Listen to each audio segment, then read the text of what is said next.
Good evening, everyone. Those prominent voices of caution and worry we've been hearing from this week are being drowned out tonight by a euphoria of sorts as more and more of the country opens up for business and recreation. The anguished tug of war between lives and livelihoods, feeling the pull of a battered economy as a mounting death toll reminds us of the human damage. 88,000 dead so far, 10,000 more lives than just a week ago. And the CDC director late today indicating that all of the models the agency tracks are now predicting at least 100,000 deaths by June 1st. It's a lot to cover tonight. We start with Gabe Gutierrez. Tonight, as more states reopen, business as usual is anything but. At the Pennsylvania state capitol, not much social distancing by protesters, but the political distance could not be wider. Some Republican lawmakers are urging residents to defy the Democratic governor's shutdown order. I am not seeing democracy. I am seeing tyranny. Wisconsin's governor is warning of more deaths after the state Supreme Court struck down his emergency order. I want my freedom.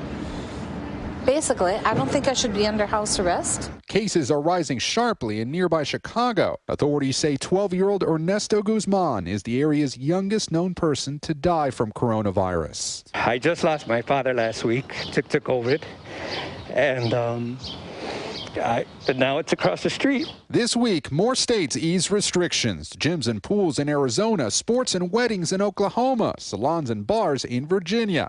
Today, at least 5 other states started their limited reopening, including parts of New York like Syracuse, 54 days after its stay-at-home order took effect. During that time, Boyce Murdoch's construction company had to lay off its 22 employees. To get back to where we was before this happened, I see it being 2 years. As NASCAR and golf return this weekend for the first time without spectators, several northeastern states have also announced they'll reopen beaches on Memorial Day weekend at half capacity. And tonight, after complaints of packed flights on social media, a major airline is in preliminary discussions to get rid of social distancing efforts altogether. Instead, worried passengers would be allowed to cancel or change flights without fees. Now, the CDC is releasing previously delayed guidelines for workplaces nationwide on how and when to safely reopen. Among the recommendations, promote healthy hygiene practices, intensify cleaning, disinfection, and ventilation, and check for signs and symptoms of employees daily upon arrival. Eric Hicks manages a clothing store near Syracuse University. Today, he opened for online orders and curbside pickup. We're going to have to get used to maybe not having so much electricity. But I think as time goes on, things will get back to normal, hopefully. By Sunday, 48 states will have started to partially reopen. Here in upstate New York, authorities will wait at least 2 weeks before moving on to the next phase. Lester? All right, Gabe Gutierrez tonight, thank you. And as the country moves cautiously ahead on reopening, President Trump was more decisive today, declaring vaccine or no vaccine, we're back, and announcing a new effort to achieve his goal of a vaccine by year's end. Here's Jeff Bennett.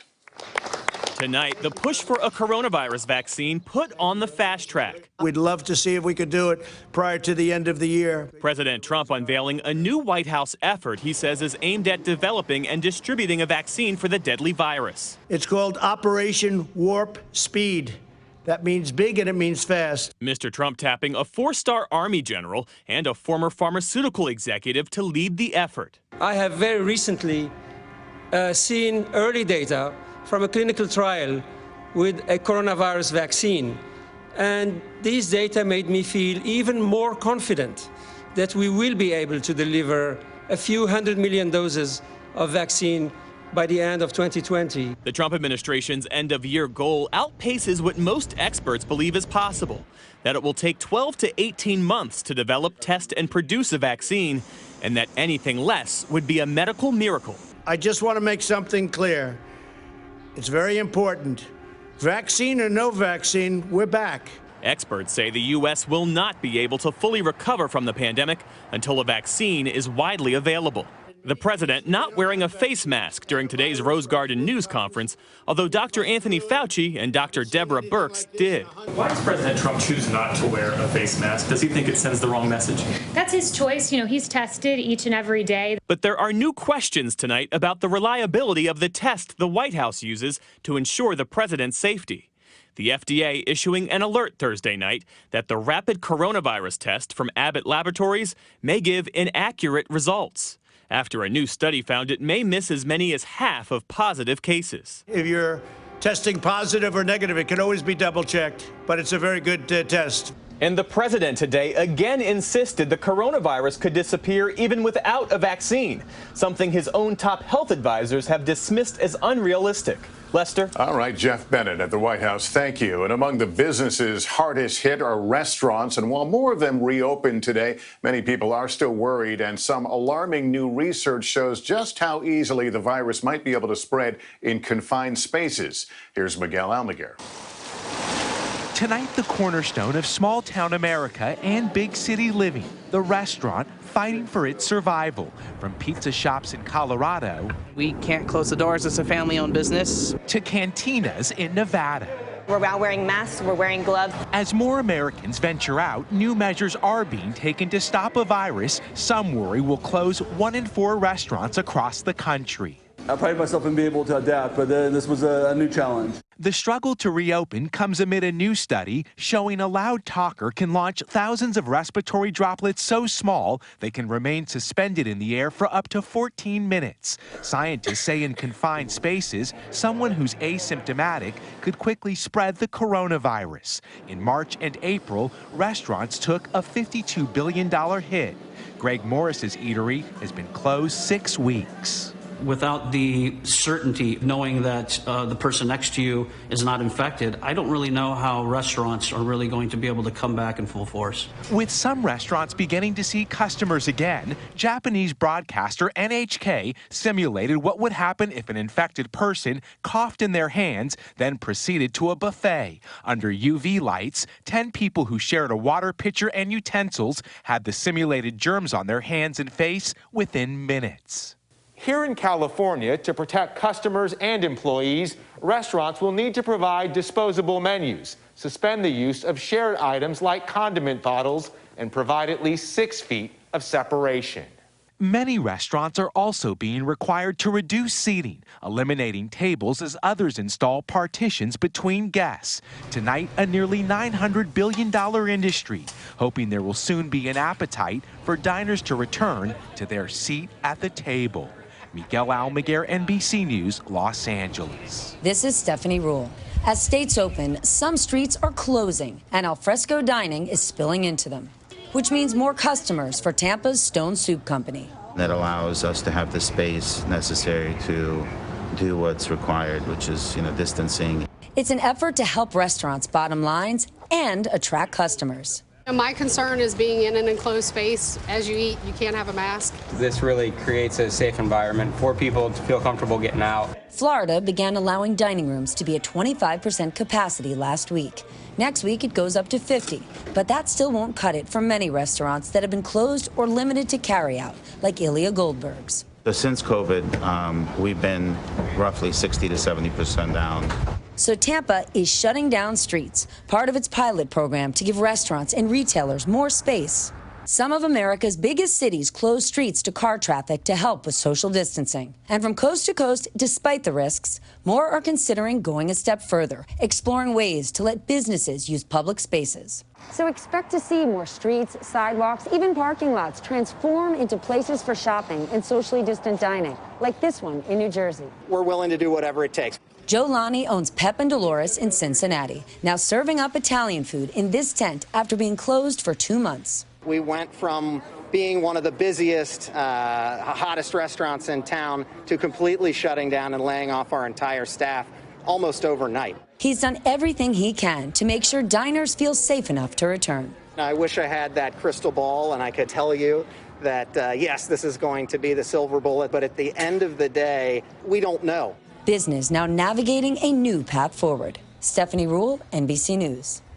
Now to an NBC News investigation. Health officials have made it clear that the key to getting people safely back to work and school is widespread testing. So where does the country stand on testing right now? What Stephanie Gosk found might surprise you. Who has coronavirus and who doesn't? A simple question, but the answer is still out of reach. Things have improved. Since April, the numbers of diagnostic tests per day have doubled nationwide. But experts say there is a ways to go. We're still pretty far away from where we need to be. I believe we should be testing at 3 times the level that we are right now.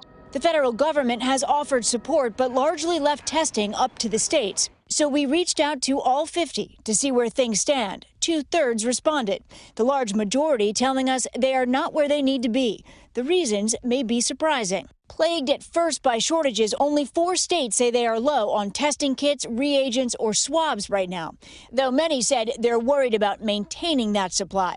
Oklahoma opened its testing up to everyone. We saw an enormous increase in testing from right around 800 to 1,000 a day to over 4,000 a day. When that happened, we overwhelmed our testing labs. Multiple states are sometimes competing to get tests processed at the same labs.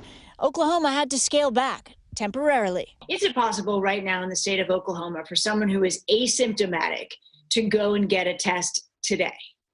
Yes, it is. Only a handful of states said they have opened up testing to everyone. The rest are prioritizing those who are sick and essential. But now that capacity has improved, some states are dealing with a different problem, like in Arkansas, where some residents don't realize tests are now more available. Some people may not see themselves as being at risk, and other people may perceive that they are increasing their risk if they go out to get tested. There are some health officials who remain frustrated, like in Santa Clara County, California, with a population of 2 million. The biggest challenge is everyone agrees that testing is absolutely essential, but no one can agree on who's responsible for making sure we have testing available here in the community and beyond. In the end, experts say the goal is not to test all 330 million Americans right now, but to have the capacity to test where it is needed. States that are building up their capacity may not be building it up for today. They may be building it up for outbreaks that might pop up down the road. Absolutely. And every time we see a new outbreak, we need to have the testing capacity to go in, test everybody, identify who's been infected, and isolate those people. Health officials say they have their eyes on that goal, aware that there is still lots of work to be done. Stephanie Gosk, NBC News, New York. Some fascinating findings there. In 60 seconds, will camp be safe for kids this summer? What the CDC is now saying. Also, my interview with an inmate the DA's office says was wrongfully convicted, but still behind bars as outbreaks